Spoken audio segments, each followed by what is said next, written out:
Virtude. 253. A virtude é concessão de Deus ou é aquisição da criatura?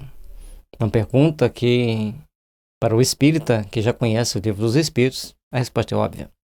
Mas, para aqueles que não conhecem ainda a doutrina espírita, é uma pergunta muito interessante para se refletir. A dor, a luta e as experiências constituem uma oportunidade sagrada concedida por Deus às suas criaturas, em todos os tempos. Todavia, a virtude é sempre sublime e imorredoura aquisição do espírito nas estradas da vida, incorporada externamente aos seus valores, conquistados pelo trabalho no esforço próprio. Então, cada um de nós temos o nosso aprimoramento, temos a nossa necessidade evolutiva, tendo a nossa busca para crescer, para nos fazermos melhores. Dentro dessa busca, dessa tentativa de nos refazer intimamente, é que vai impormos-nos a procura da conquista da nossa evolução. Portanto, gente, a gente vai entender que a virtude é uma conquista, uma aquisição da criatura que soube passar pelas oportunidades, soube passar pelas adversidades, pelos momentos de alegria, pelos momentos de tristeza, e construir a sua fortaleza íntima, construir o seu esforço íntimo. 254. Que é a paciência e como adquiri-la? Ter a paciência de um indiano, de um chinês? Oh, maravilha! Espero que na próxima encarnação possa passar por países assim para adquirir bastante equilíbrio íntimo, bastante paciência. A verdadeira paciência é sempre uma exteriorização da alma que realizou muito amor em si mesma para dá-lo a outrem na exemplificação.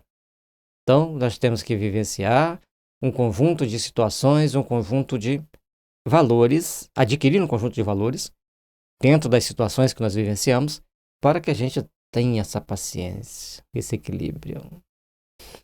Esse amor é a expressão fraternal que considera todas as criaturas como irmãos, em quaisquer circunstâncias, sem desdenhar a energia para esclarecer a incompreensão, quando isso se torna indispensável.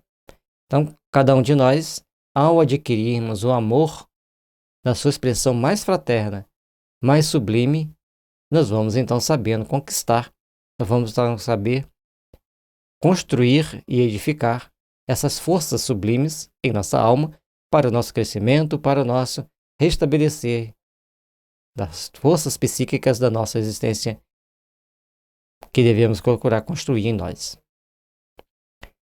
É com a iluminação espiritual do nosso íntimo que adquirimos esses valores sagrados da tolerância esclarecida.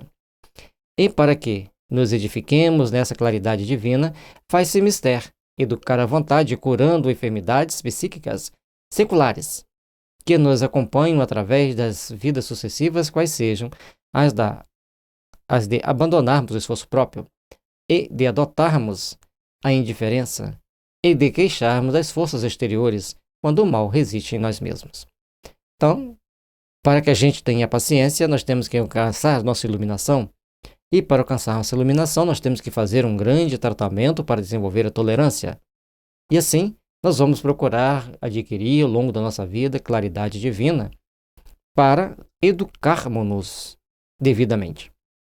Então, a gente vai se curando das enfermidades para conquistar todo o equilíbrio, toda a bondade que se faz necessária à nossa evolução. Mas temos que lembrar que certas intoxicações, conforme o metil, alumínio, mercúrio, os próprios antibióticos, trazem condições delicadas para a alma humana, que vão redundar em condições perigosas do nosso processo evolutivo, podendo até nos comprometer. E alguns alimentos vão ter essas substâncias adicionadas pelos mais variados motivos. Então, temos que aprender a nos desintoxicar para nos harmonizar. Quem já experimentou um bom tratamento homeopático sabe do que a gente está falando.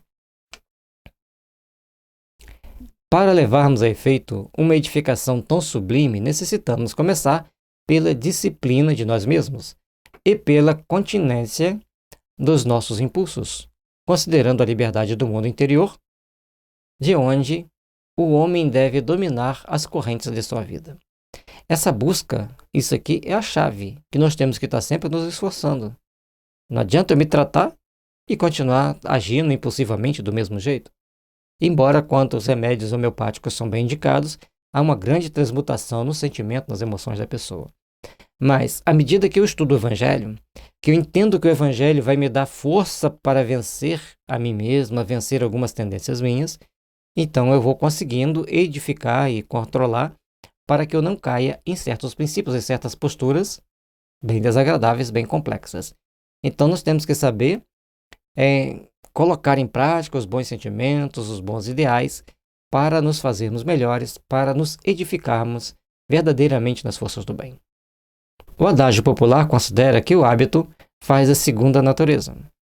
E nós devemos aprender que disciplina antecede a espontaneidade, dentro da qual pode a alma atingir mais facilmente o desiderato da sua redenção. À medida que a gente vai se impondo a disciplina, vai buscando ser disciplinado, a gente vai, então, agindo com naturalidade, agindo com bonomínia, para conquistarmos tudo o que precisamos. Faz-se necessário, então, sabermos gerenciar cada passo da nossa vida, cada atitude que devemos tomar, cada atitude que devemos procurar edificar na construção de nosso mundo íntimo, na construção do nosso mundo interior. Aprendamos, pois, a fazer por onde conquistar o bem, a desenvolver as forças do bem, para que a luz divina esteja sempre presente em nós, fortalecendo-nos, amparando-nos, iluminando-nos. 255. Devemos nós, os espiritistas, praticar somente a caridade espiritual ou também a material? A divisa fundamental da codificação kardeciana, formulada no Fora da Caridade Nossa Salvação, é bastante expressiva para que nós nos percamos em minúcias considerações. Então, fora da caridade Nossa Salvação, nós temos que fazer a caridade espiritual, orando uns pelos outros, aconselhando-nos, amparando-nos, impulsionando-nos para o bem. E temos que fazer, então, a caridade material, que é oferecer o pão de cada dia a quem não tem, aquele que tem menos ou aquele que não tem. Todo o serviço da caridade desinteressada é um esforço divino na obra da fraternidade humana e da redenção universal. Então, cada um de nós, ao longo da nossa jornada, ao longo da nossa caminhada, precisamos passar por etapas de aperfeiçoamento, a etapa de aprimoramento, para buscarmos, então, o crescimento e a busca pela luz espiritual que nos ilumina e que nos impulsiona. Urge, contudo, que os espiritistas sinceros, esclarecidos no Evangelho, procurem compreender a feição educativa dos postulados doutrinários, reconhecendo que o trabalho imediato dos tempos modernos é o da iluminação interior do homem, melhorando-se os valores do coração e da consciência. Então, nós temos um trabalho muito mais amplo a fazer. Não é simplesmente quem tem muito dar muito. Não é simplesmente orar por todos, fazer nosso trabalho de oração. É um conjunto de forças que nós devemos mobilizar para empreender e implementar no outro as conquistas inerentes ao nosso processo de melhoria, ao nosso processo de evolução. Procuremos, pois, então, trabalhar para podermos edificar as forças do bem, para podermos nos melhorar na construção de um mundo melhor. Entendendo dessa forma, então, nós temos que desenvolver valores da autoiluminação, fazendo a caridade, ajudando aos nossos irmãos necessitados, fazendo orações uns pelos outros e implementando uma reforma íntima. Faça o teu próximo o que gostaria que fosse feito a ti mesmo. E aí, ter o devido discernimento, porque cada um tem uma tendência que acha muito bom e que o outro não vai gostar daquela situação. Dentro desses imperativos, é lícito encarcerarmos a excelência dos planos educativos da evangelização, de modo a formar uma mentalidade espírita cristã com vista no porvir. Então, nós temos que procurar nos educar dentro dos padrões do Evangelho. Lembrando que o nosso irmão Jacobo sempre nos fala, estudar o Evangelho é um momento de evangelização da consciência. É uma coisa que nós temos que procurar ir nos esclarecendo e nos iluminando a partir do momento que a gente vai lendo o Evangelho, que a gente vai estudando o Evangelho. E com isso, a gente vai crescendo e vai se aperfeiçoando. Não podemos desprezar a caridade material, que faz do espiritismo evangélico um pouso de consolação para todos os infortunados. Mas não podemos esquecer que as expressões religiosas sectárias também originaram as edificações materiais para a caridade no mundo, sem olvidar os templos, asilos, orfanatos e monumentos. Todavia, quase todas as suas obras se desvirtuaram em vista do esquecimento da iluminação dos espíritos encarnados. Fazer o bem, mas também se autoiluminar. Fazer o bem, mas também se autoeducar. Por isso, não é só dar a quantia material, é também vivenciar o mundo espiritual, vivenciar as bênçãos de luz, as bênçãos de paz, as bênçãos de amor. A Igreja Romana é um exemplo típico. Senhora de uma fortuna considerável e havendo construído numerosas obras tangíveis, quer dizer, que podem ser vistas, que podem ser tocadas, de assistência social, sente hoje que as suas edificações são apenas de pedra. Porquanto, em seus estabelecimentos suntuosos, o homem contemporâneo experimenta os mais dolorosos desenganos. Todos nós passamos por mais variadas experiências, pelas mais variadas condições, pelas mais variadas situações de aprendizado e de aprimoramento. E é dentro dessa situação, dentro dessa condição, que nós vamos procurar, então, desenvolver valores, empreender bons sentimentos e conquistarmos a luz que nos impulsiona, que nos ilumina para a redenção da nossa vida, para a nossa edificação íntima, para o nosso crescimento interior. As obras da caridade material somente alcançam a sua feição divina quando colimam a espiritualização do homem, renovando-lhe os valores íntimos, porque, reformada a criatura humana em Jesus Cristo, teremos na Terra uma sociedade transformada, onde o lar, genuinamente cristão, será naturalmente o asilo de todos os que sofrem. E aí, nós temos que prestar atenção na série de ações que nós tomamos. Como tomamos essas ações?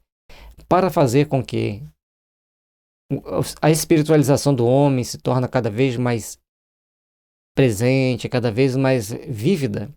Então, nós temos que ver como estamos os valores íntimos que carregamos conosco. Como estamos nos valorizando, nos impondo regras e condições de aperfeiçoar e de melhorar. O mundo todo espera que cada um de nós tomemos as posturas mais conscientes e mais condizentes com as nossas realidades, com as nossas necessidades evolutivas. Por isso, quanto mais nos sentirmos bons cristãos e buscarmos nos tornar irmãos cristãos, transformando toda a sociedade, não pela força, mas pela conscientização natural de cada um, aí todos nós seremos naturalmente amparados e acolhidos uns pelos outros, naturalmente. E às vezes nem mais sofrimento haverá, porque estaremos numa condição que hoje parece utopia, mas no futuro uma condição de plenitude espiritual. Depreendendo-se, pois, que o serviço de cristianização sincera das consciências constitui a edificação definitiva para a qual os espíritas devem voltar os olhos, antes de tudo, entendendo a vastidão e a complexidade da obra educativa que lhes compete efetuar, junto de qualquer realização humana, nas lutas de cada dia, na tarefa do amor e da verdade. Então, dentro dessa tarefa de amor e de verdade, nós estaremos construindo o nosso mundo íntimo, e aí depende de cada um. Que se todos os lares cristãos procurassem estudar o Evangelho e praticar o Evangelho, respeitando-se mutuamente todos, naturalmente as pessoas caminhariam para o entendimento superior e toda a complexidade que existe na obra educativa dos seres humanos seria transformada junto com essa transformação dos sentimentos. E seríamos todos melhores, seríamos todos edificadores de uma manhã de luz. 256. Como interpretar a esmola material? No mecanismo das relações comuns, o pedido de uma providência material tem o seu sentido e a sua utilidade oportuna, como resultante da lei do equilíbrio, que preside o movimento das trocas do organismo da vida. Aí, uma pessoa está no sinal pedindo esmola. Dê esmola. Dê 10 centavos, dê 20, 50 centavos, R$1, R$20, quanto você puder dar. Dê de coração. Ele não precisa, ele tem uma casa enorme. E daí? Ele está ali na sagrada tarefa de incentivar as pessoas a fazerem a caridade. Você fez a caridade. Você está com a consciência tranquila que você fez o bem. E ele está te dando a oportunidade de você fazer o bem. A esmola material, porém, é índice da ausência de espiritualização nas características sociais que a fomentam. Então, a esmola tem lá seus problemas, mas também tem suas vantagens, tem suas possibilidades, tem suas construções. Isso é importante que nós entendamos. Tudo que nós venhamos a fazer tem as possibilidades, tem as condições, tem a sua utilidade. Ninguém, de certo, poderá reprovar o ato de pedir e, muito menos, deixará de louvar a iniciativa de quem dá a esmola material. Todavia, é oportuno considerar que, à medida que o homem se cristianiza, iluminando as suas energias interiores, mais se afasta da condição de pedinte para alcançar a condição elevada do mérito, pelas expressões sadias do seu trabalho. Então, tem aqueles que pedem esmola, tem aqueles que vendem docinhos nos sinais, tem as mais variadas situações, cada um passando pela sua necessidade provacional, cada um passando pela sua necessidade de se aprimorar, de se aperfeiçoar. E todos nós devemos então procurar cumprir a nossa meta, cumprir as nossas realizações, cumprir o objetivo superior de nossas almas, que é de edificar para o bem, para a luz, as ações de cada dia, de cada um de nós. Quem se esforça nos bastidores da consciência retilínea, dignifica-se e enriquece o quadro dos seus valores individuais. Então, quanto mais nós estivermos nos esforçando, buscando nos aprimorar, buscando nos aperfeiçoar, buscando fazer o possível para que o bem estabeleça em nossos corações, estamos fazendo a nossa parte, estamos crescendo espiritualmente na conquista de nós mesmos. Eu, cristão sincero, depois de conquistar os elementos da educação evangélica, não necessita materializar a ideia da rogativa da esmola material, compreendendo que, esperando ou sofrendo, agindo ou lutando, nos esforços da ação e do bem, há de receber, sempre, de acordo com as suas obras e de conformidade com a promessa do Cristo.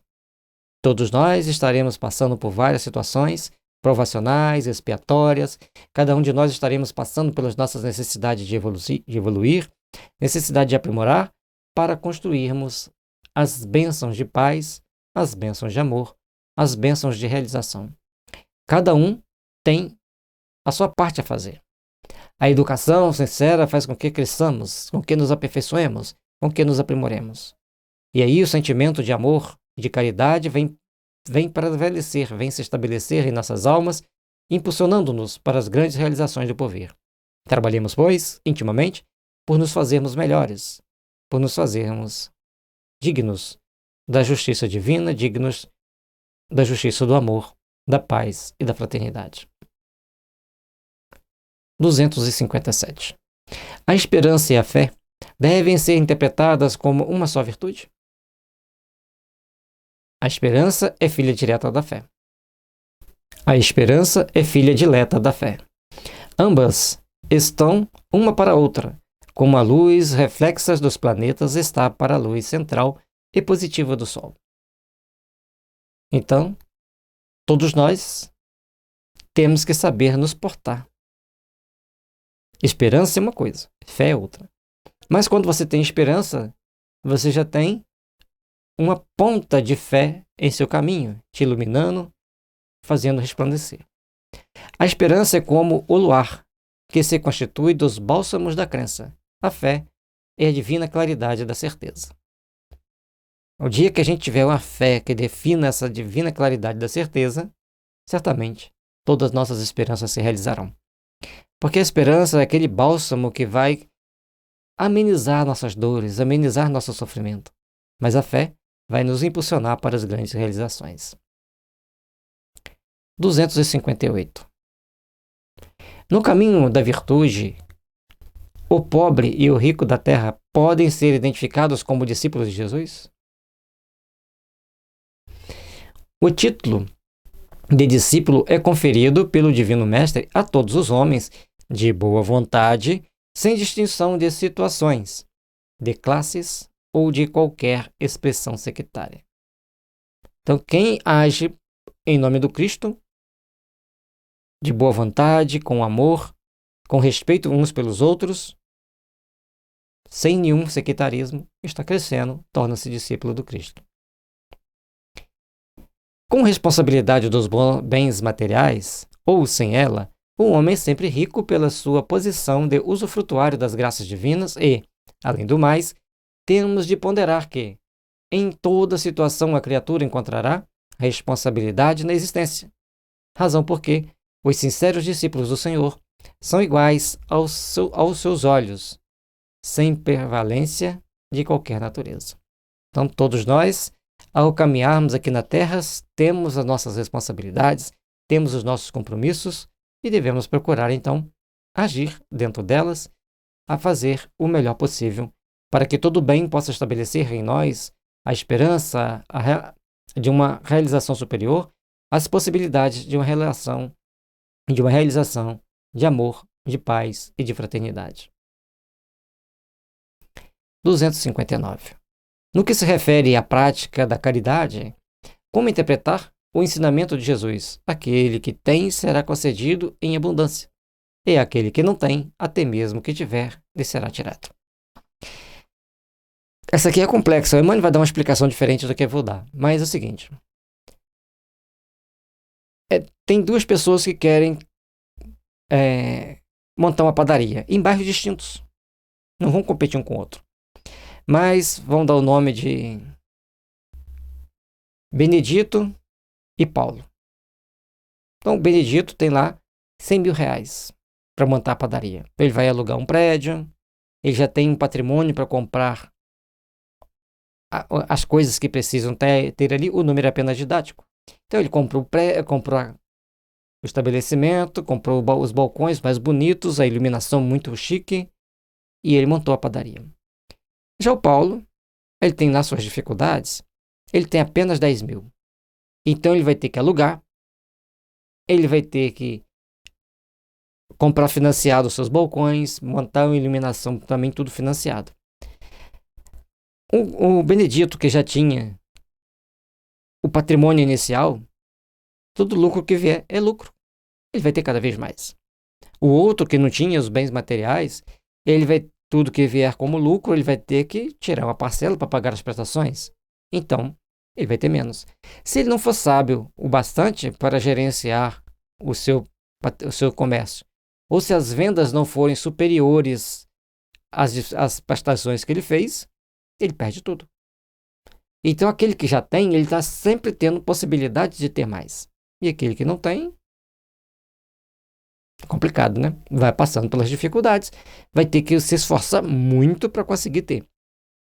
E quem já tem, já se esforçou em outra situação, em outras épocas, em outro momento.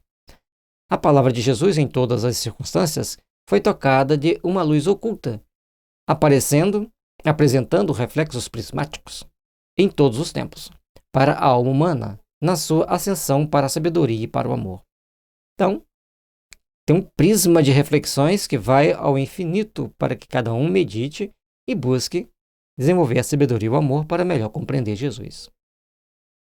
Antes de tudo, busquemos ajustar o conceito de nós próprios. Olhemos para dentro de nós. O que nós possuímos? E o que nós possuímos de bom nós estamos fazendo com que cresça e resplandeça? Se possuirmos a verdadeira caridade espiritual, se trabalhamos pela nossa iluminação íntima, irradiando luz espontaneamente para o caminho dos nossos irmãos em luta e aprendizado, mais receberemos das fontes puras dos planos espirituais mais elevados, porque, depois de valorizarmos a oportunidade recebida, horizontes infinitos se abrirão no campo ilimitado do universo para as nossas almas. À medida que a gente recebe as oportunidades e procura zelar por elas, procuremos então agir espontaneamente, irradiando a luz do amor que já recebemos, fazendo bem, trabalhando pela edificação das forças do bem. Então nós estaremos tendo oportunidades mil. Nós estamos falando aqui no sentido espiritual. No início demos um exemplo material. Agora estamos falando no sentido espiritual. E dentro do sentido espiritual, não tem como fazermos aquelas escrituras. E se esse dinheiro foi conseguido de forma ilícita, ou aí começa todas aquelas possibilidades. Não. Vamos falar do ponto de vista espiritual. À medida que a gente se esforça para conquistar, ao longo das existências, chega numa existência que nós teremos uma fartura maior de conquistas, de amigos espirituais a nos conduzir para o mundo. Certo? Segunda parte da resposta. O que não poderá acontecer aos que lançaram mão do sagrado ensejo de iluminação própria nas estradas da vida, com a mais evidente despreocupação de seus legítimos desveres. Então, deixa rolar, tomam atitudes inconsequentes, tomam ações inconsequentes, não fazem o que devem fazer, não buscam resplandecer a luz do amor em seus caminhos. Aí, é aqueles que estão perdendo, estão deixando de ganhar. Tem pouco e ainda joga fora. Esquecendo o caminho melhor, trocado, então, pelas sensações efêmeras da existência terrestre, contraindo novas dívidas e afastando de si mesmo as oportunidades para o futuro, então mais difíceis e dolorosos. Precisamos, assim, aprender a conquistar para o amanhã. A conquistar para as luzes do amor estar sempre presente em nós. Toda oportunidade que tivermos é a oportunidade bendita de fazermos o bem. É uma oportunidade bendita de procurarmos nos iluminar, de procurarmos construir um mundo melhor, construir um estado melhor para todos nós. Estado íntimo, aquele que nós sabemos que é mais condizente com a prática do Evangelho, aquele que é mais condizente com os ensinamentos de Jesus. E assim, estaremos ampliando as nossas possibilidades de conquistas, primeiramente espiritual, e depois, se for necessário, o nosso processo evolutivo, as partes materiais. Que as bênçãos do Senhor estejam sempre nos iluminando e nos fortalecendo. Que a luz misericordiosa da paz e da fraternidade esteja sempre em nossos corações, dando-nos o impulso, dando-nos as condições de conquistarmos cada vez o melhor. Paz e luz, que as bênçãos de Jesus estejam sempre em nossos corações.